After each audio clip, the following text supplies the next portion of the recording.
Bonjour à tous et merci pour ces temps de chant et de louange et de célébration. C'est une grâce de pouvoir nous retrouver autour de la parole de Dieu chaque dimanche, autour de ces louanges.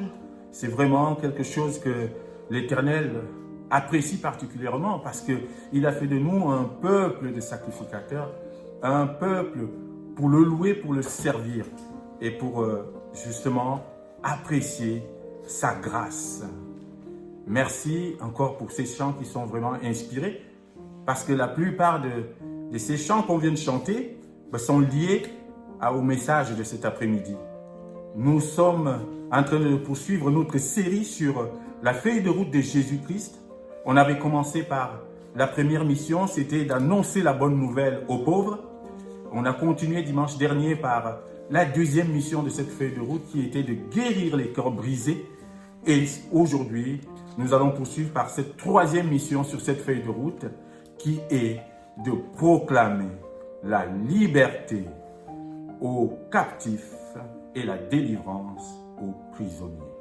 Jésus vient sur terre pour proclamer la liberté, pour proclamer notre délivrance, pour dire officiellement, vous êtes libres, vous êtes délivrés. C'est ça qu'il vient faire aussi sur cette terre. Alors avant d'aller plus loin, nous allons faire quelques réflexions. Vous imaginez quelqu'un en prison depuis tant d'années et il ne rêve qu'à une chose, et c'est le rêve de tout prisonnier, je pense, la liberté.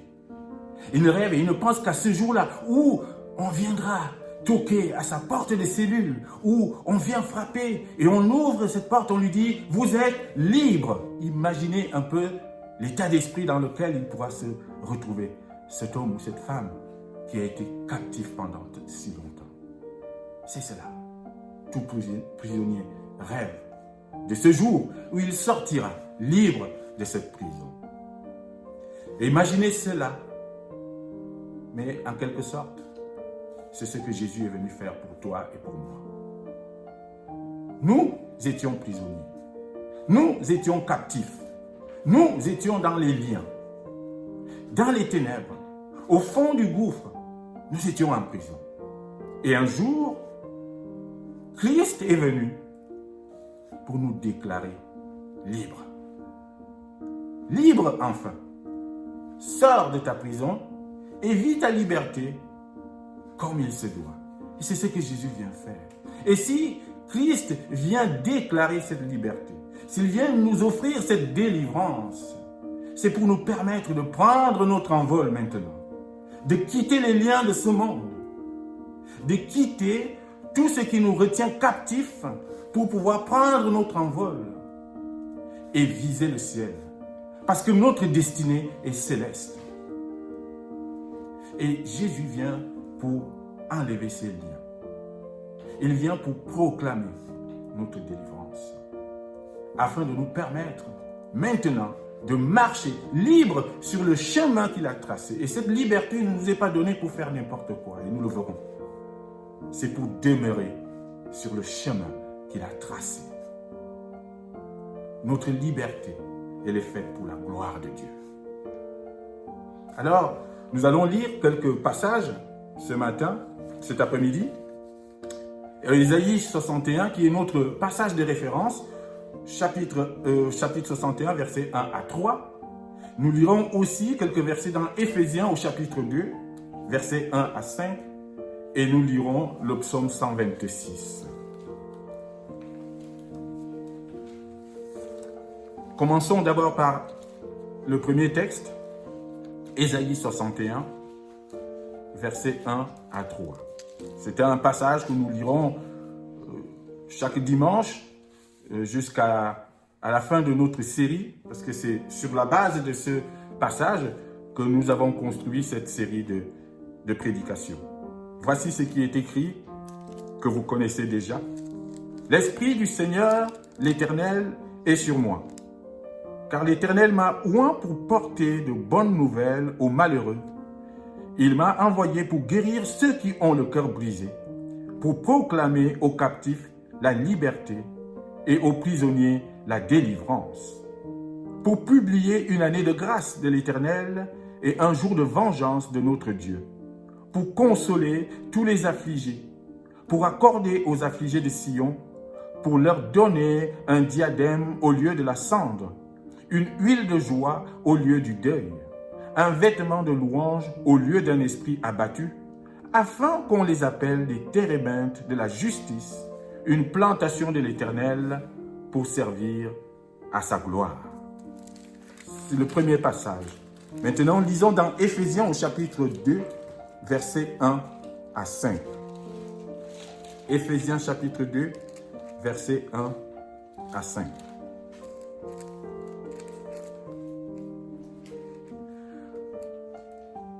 Vous étiez morts par vos offenses et par vos péchés, dans lesquels vous marchiez autrefois, selon le train de ce monde, selon le prince de la puissance de l'air, de l'esprit qui agit maintenant dans les fils de la rébellion.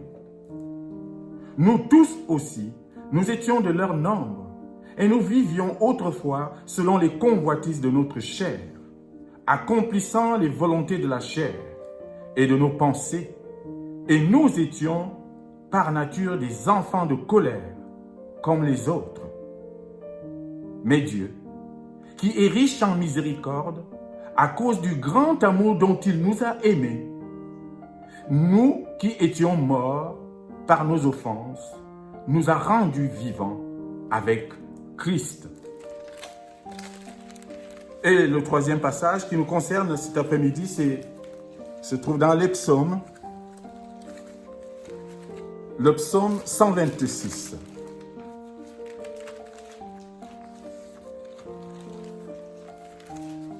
Le psaume 126, c'est un cantique des degrés.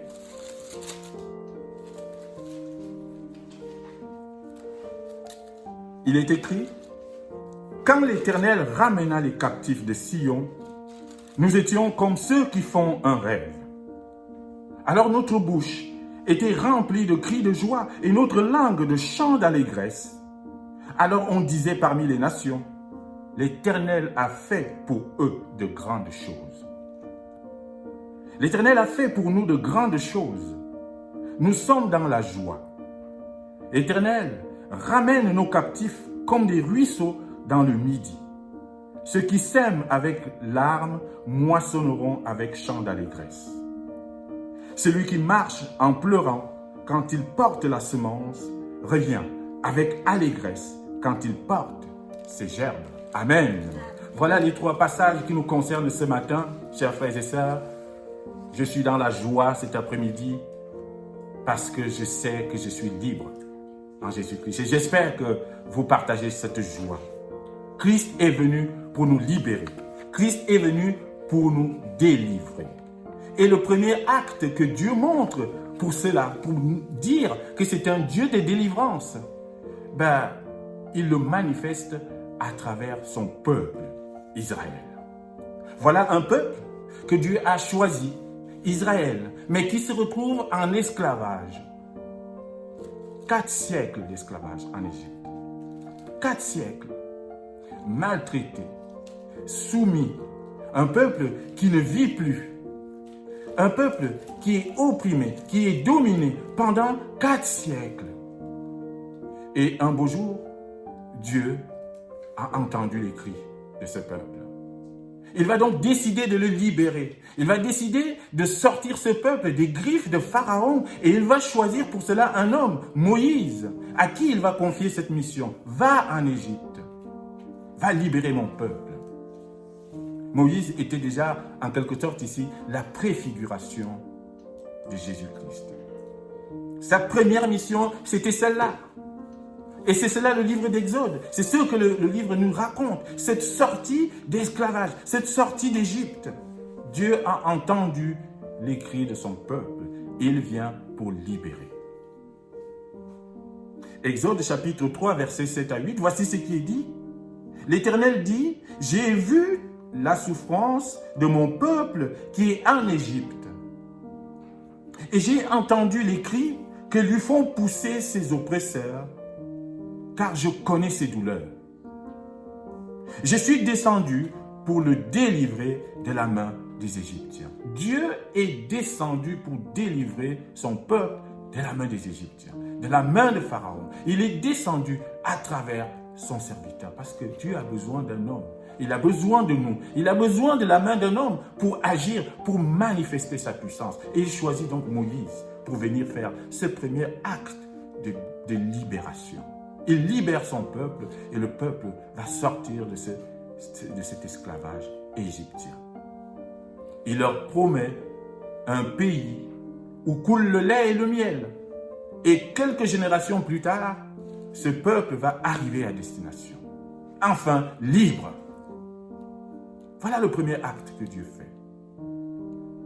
La deuxième chose qu'il accomplit auprès de ce peuple toujours, c'est qu'il va les libérer encore d'une déportation à Babylone. Jérusalem a été envahie plusieurs fois, 3 fois déporté.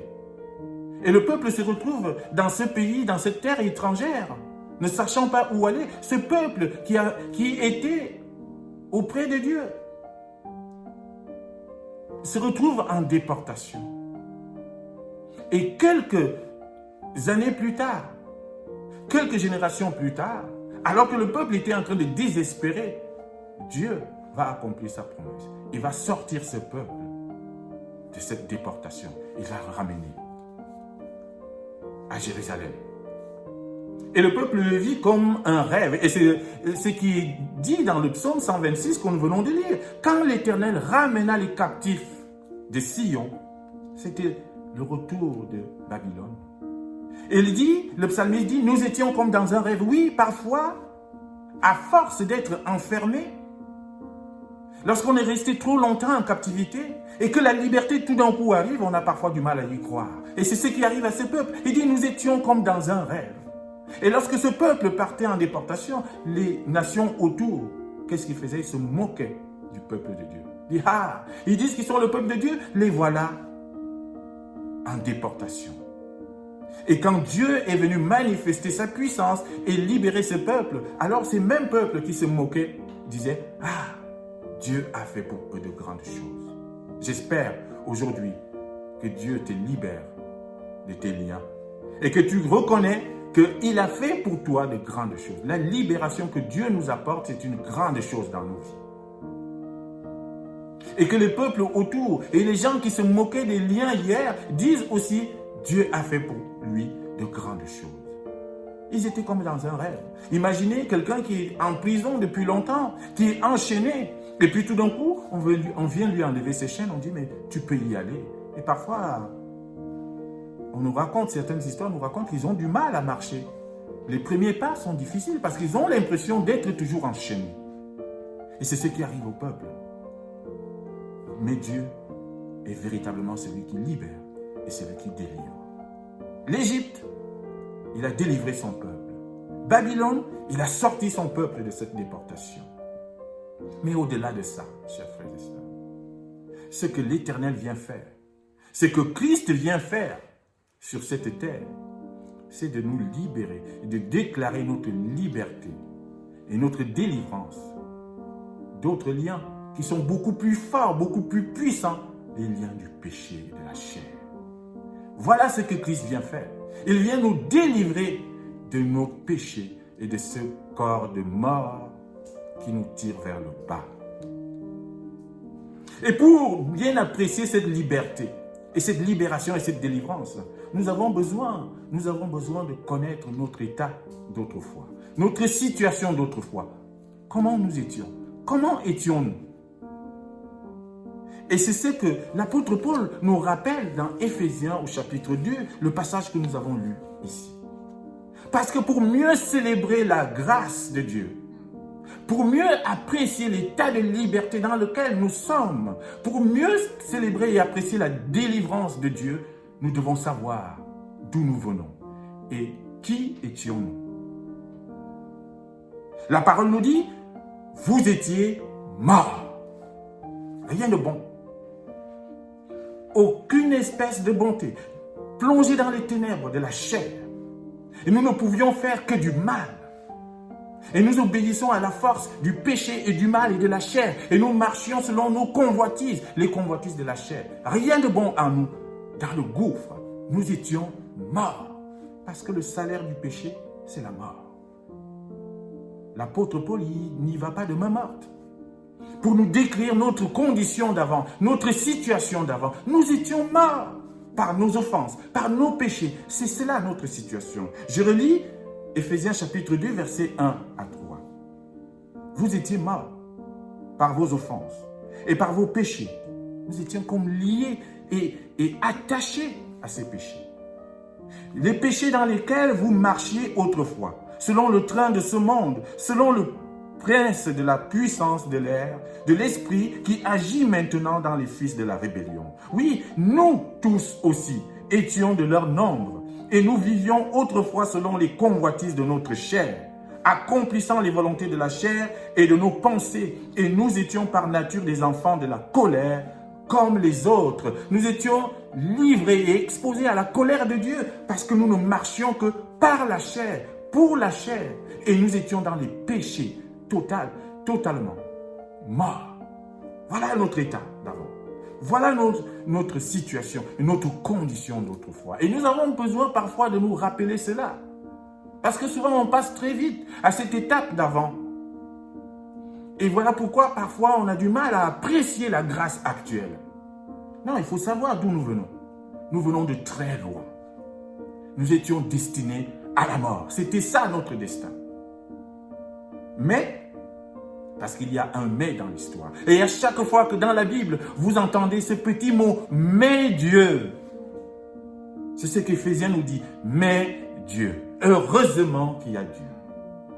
Mais Dieu, qui est riche en quoi? En miséricorde. Oh, c'est par sa miséricorde que nous sommes libérés. Et qui nous a aimés d'un grand amour. Nous qui étions morts, qu'est-ce qu'il nous dit? Il nous a rendus à la vie avec Jésus-Christ. Voilà notre libération. Dieu a décidé de nous libérer de ces liens de la mort dans lesquels nous étions enfermés. Nous étions dans le gouffre du péché et il a envoyé son Fils pour nous libérer, pour nous sortir de ces ténèbres. Vous voyez-vous, c'est cela, la mission de Jésus. De sortir des liens du péché et de la chair dans laquelle nous étions enfermés.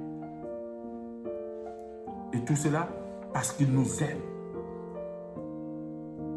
Éphésiens 2, verset 4. « Mais Dieu qui est riche en miséricorde, à cause du grand amour dont il nous a aimés, nous qui étions morts par nos offenses, nous a rendus vivants avec Christ. » Tu es vivant avec Christ. Tu n'es plus mort.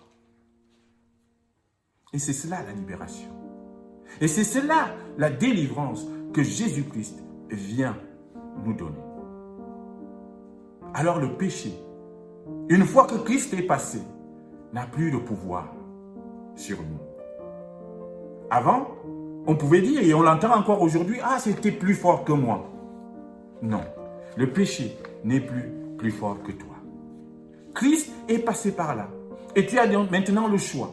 Nous qui étions enchaînés par la chair et nous ne pouvions faire que les convoitises de notre chair, maintenant, grâce à Christ, nous pouvons dire non au péché. Tu peux dire non, je ne le fais pas ça. Parce que tu as l'Esprit de Dieu en toi maintenant. Et tout cela grâce à Christ. Tu es libéré et tu peux vivre par cet Esprit maintenant. Et non plus simplement selon la chair, mais selon l'Esprit. C'est cela la libération.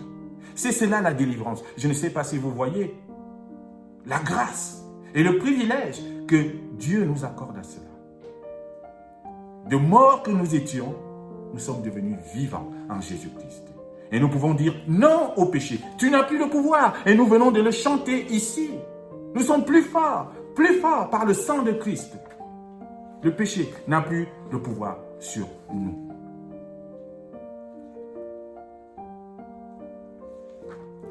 Et l'apôtre Paul le dit aux Romains. Le péché n'a point de pouvoir sur vous, puisque vous êtes non sous la loi, mais désormais sous la grâce. C'est cela la libération.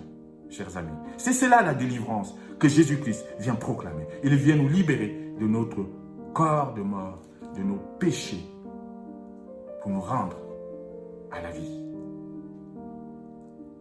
Et la liberté qu'il vient proclamer, aussi la délivrance, il vient nous délivrer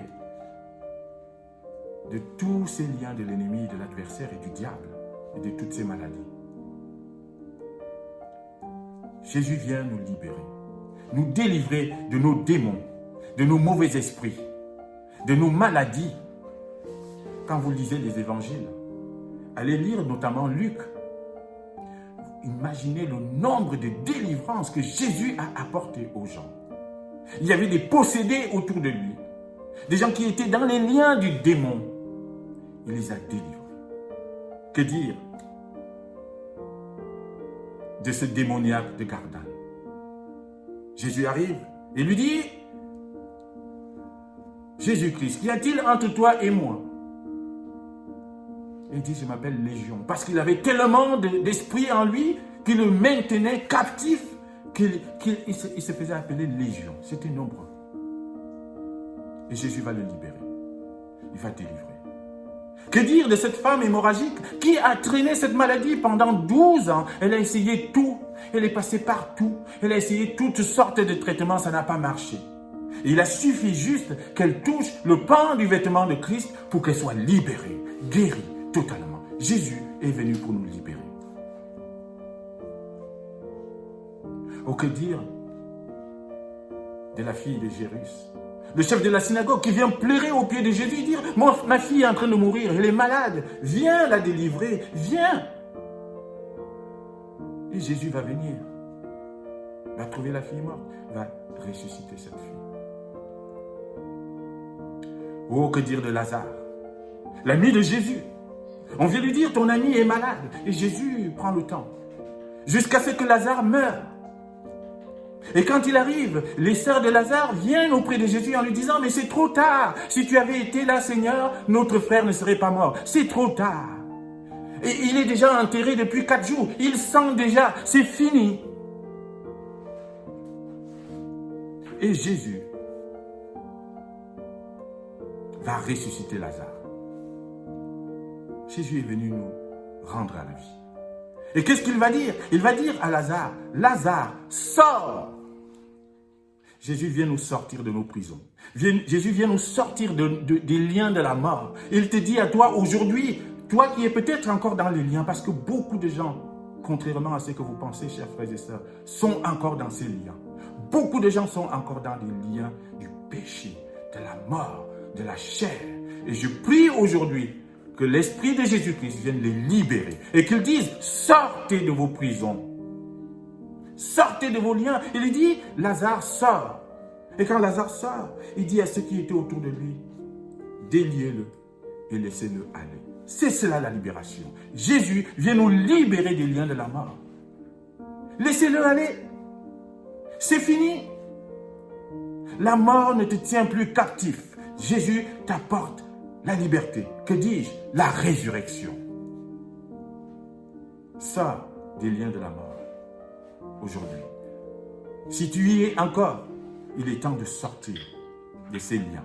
Et nous sommes parfois enfermés dans des liens du mensonge, les liens de la colère, les liens de l'amertume, les liens de l'orgueil. Ces choses qui nous tiennent encore captifs. Et Jésus est en train de nous dire aujourd'hui, je suis venu pour ça. Pourquoi restes-tu encore enfermé dans ça? Sors! Jésus vient nous accorder sa libération et la délivrance, chers frères et sœurs. Le péché n'aura plus de pouvoir sur toi, grâce à Christ. Alors, libéré, oui. Il libère de nos liens. Il nous libère de nos situations difficiles. Il nous libère de nos maladies. Il nous délivre. Mais il ne s'est pas contenté juste de faire cela. Après nous avoir libérés, Jésus nous a donné le pouvoir, à notre tour, de délivrer ceux qui sont captifs. Le pouvoir de guérir ceux qui sont malades. Avez-vous compris cela? Avez-vous pris ce pouvoir? Jésus nous a donné le pouvoir. Il nous a libérés et il nous a rendus puissants. Nous pouvons aussi, grâce à Christ, délivrer d'autres par la parole de Christ. Pas par nous-mêmes. Parce que beaucoup de gens se trompent. Ils se prennent pour ceux qui ne sont pas. Mais c'est par Christ et par lui seul que nous pouvons libérer ceux qui sont captifs encore aujourd'hui. Luc, au chapitre 10, il dit au verset 19, « Voici, je vous ai donné le pouvoir de marcher sur les serpents et les scorpions et sur toute la puissance de l'ennemi. Et nul ne pourra vous nuire. » En fait, Jésus nous libère. Il nous délivre des liens de l'ennemi, des liens du diable. Et il nous donne le pouvoir de marcher maintenant désormais sur notre ennemi. Il nous donne le pouvoir de marcher sur cette puissance qui nous retenait captifs, vous vous rendez compte? Gloire à lui. Il ne s'est pas contenté de nous libérer et il nous a donné la force pour marcher sur notre adversaire maintenant. Je vous ai donné le pouvoir. Alors, chers frères et sœurs, prenons le pouvoir, prenons l'autorité que Jésus-Christ nous a donnée afin de marcher sur l'ennemi maintenant et de ne plus nous laisser manipuler par ses mensonges. Non, n'accepte plus d'être captif alors que tu as le pouvoir de te libérer. N'accepte plus d'être en prison alors que Christ t'a donné le pouvoir de marcher sur celui qui te tient captif. C'est cela. Et cela me donne juste envie de glorifier et de louer le Seigneur. Merci pour ce pouvoir que tu nous donnes. Libéré et devenu puissant pour pouvoir libérer d'autres aujourd'hui. Alors que faire de cette liberté? Il nous a libérés, bien sûr. Il nous a délivrés, oui. Mais que faire de cette liberté? Parce que parfois, lorsqu'on a été en prison longtemps et qu'on nous libère, parfois on ne sait pas marcher dehors, on ne sait plus, on est perdu. Et parfois on utilise mal cette liberté. Voilà pourquoi certains prisonniers qui ont été longtemps en prison, une fois sortis, qu'est-ce qu'ils font? Quelques temps après, ils se retrouvent en prison. Parce qu'ils ont mal apprécié cette liberté qui leur a manqué tant. Je prie le Seigneur que ce ne soit pas notre cas. Dieu nous donne la liberté. Christ vient nous libérer pour que nous saisissions cette liberté comme une opportunité pour marcher sur son chemin. Une opportunité pour glorifier Dieu. Une opportunité pour le servir et non pas un prétexte pour retourner dans la servitude. C'est ce que les Galates ont malheureusement fait. Après avoir entendu l'évangile, après avoir été libérés par cette parole que l'apôtre Paul leur apporte. Quelque temps après, à peine l'apôtre Paul tourne le dos, ils se sont laissés embarquer par des faux prédicateurs. Ils sont retournés en arrière, à tel point que l'apôtre Paul va crier, « Mais vous couriez si bien, mais qui vous a arrêté ?» N'utilisez pas, chers frères et sœurs, la liberté que Christ vous donne pour faire n'importe quoi. Cette liberté est une opportunité pour glorifier, pour servir, pour marcher sur le chemin de Christ. Galates chapitre 5, verset 1. C'est pour la liberté que Christ nous a affranchis. Demeurez donc fermes et ne vous laissez pas mettre de nouveau sous le joug de la servitude. Oui, parce que voyez-vous, parfois, on peut mal apprécier ou utiliser cette liberté de telle manière que cela nous ramène à la servitude d'avant. Vous savez, le peuple d'Israël, une fois sorti d'Égypte, arrivé au désert, et pour peu qu'ils ont commencé à connaître une vie un peu plus difficile, qu'est-ce qu'ils ont fait? Ils ont commencé à regretter l'Égypte. Ils voulaient retourner en Égypte. Que ce ne soit pas ton cas. Ne retournez pas en Égypte. Parce que derrière, c'est la mort. Alors que cette liberté que nous avons acquise en Jésus-Christ nous serve pour marcher sur ses voies et continuer à aller de l'avant et non pas derrière. Galates encore, chapitre 5, verset 13. Frères, vous avez été appelés à la liberté. Seulement, ne faites pas de cette liberté un prétexte de vivre selon la chair. Beaucoup de gens aujourd'hui disent « Je suis libre en Christ, donc je peux faire n'importe quoi ». Ils ont mal compris la liberté en Christ. C'est une liberté encadrée. C'est une liberté qui se passe dans un cadre que lui-même a défini. Ce n'est pas pour faire n'importe quoi. Ce n'est pas tout est permis, on peut tout faire. Non. On peut tout faire dans le cadre de ce que Christ a fixé. C'est cela la liberté en Christ. Ne vous servez pas de cette liberté pour faire n'importe quoi et pour retourner dans votre servitude. Et à chaque fois que Christ, vous allez remarquer, guérissez quelqu'un ou délivrez quelqu'un, et finissez par lui dire, ta foi t'a sauvé. Va et ne pêche plus. La liberté que Christ nous accorde, c'est pour qu'on aille devant, en avant, et qu'on ne regarde plus derrière. Que notre cœur soit tourné tout entier à lui. Voilà pourquoi il t'a libéré. Pour finir, chers frères et sœurs, la liberté que Christ vient proclamer, cette délivrance qu'il vient nous apporter, elle a été acquise de haute lutte, à un prix très cher. C'est au prix du sang de Christ que nous avons obtenu cette liberté, cette délivrance. Ne l'oublions jamais. Et c'est sur la croix que tout s'est noué. Sur la croix, à Golgotha, les mains percées, clouées sur cette croix, sur ce bois qui nous était réservé. Cette place était pour nous et Christ a pris cette place pour que toi tu sois libre, pour que tu sois libéré du lien de la mort. Il a préféré mourir pour que toi tu vives. Rendez-vous compte. Comment ne pas le louer? Comment ne pas l'apprécier? Comment ne pas le glorifier pour cela? C'est sur la croix que tout a été accompli. L'acte final de notre libération s'accomplit sur la croix. Et voilà pourquoi nous devons nous approcher de plus en plus de cette croix. Pour dire merci pour la liberté. Merci pour la délivrance. Le sang qui a coulé sur cette croix nous a rachetés, nous a délivrés. Christ est venu proclamer la liberté aux captifs et la délivrance aux prisonniers dont nous faisions partie. Colossiens chapitre 2 verset 14. Parce qu'il y avait un acte qui nous condamnait. Mais cet acte a été effacé. Voici ce qui est dit. Il a effacé l'acte dont les ordonnances nous condamnaient et qui subsistait contre nous. Et il a éliminé en faisant quoi? En le clouant où? Sur la croix. Et c'est sur la croix que l'acte qui nous condamnait a été cloué. C'est sur la croix que la chair qui nous tirait vers le bas est restée clouée. Ne va pas reprendre cette chair. Laisse-la sur la croix. Et vis maintenant par l'Esprit. Libre en Christ.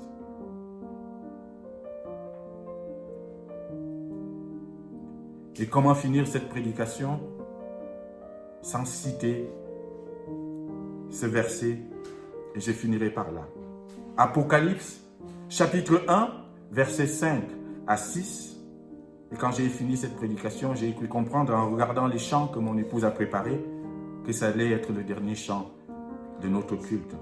Gloire à Dieu, comme quoi le Saint-Esprit est à l'œuvre. Apocalypse chapitre 1, versets 5 à 6, voici ce qui est dit. À celui qui nous a aimés, qui nous a délivrés de nos péchés par son sang. Il nous a délivrés par son sang.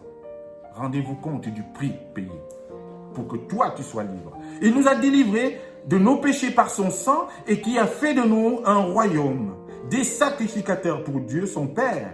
À lui soit la gloire et la puissance au siècle des siècles. Amen. Ça finit par la louange. Gloire à Dieu.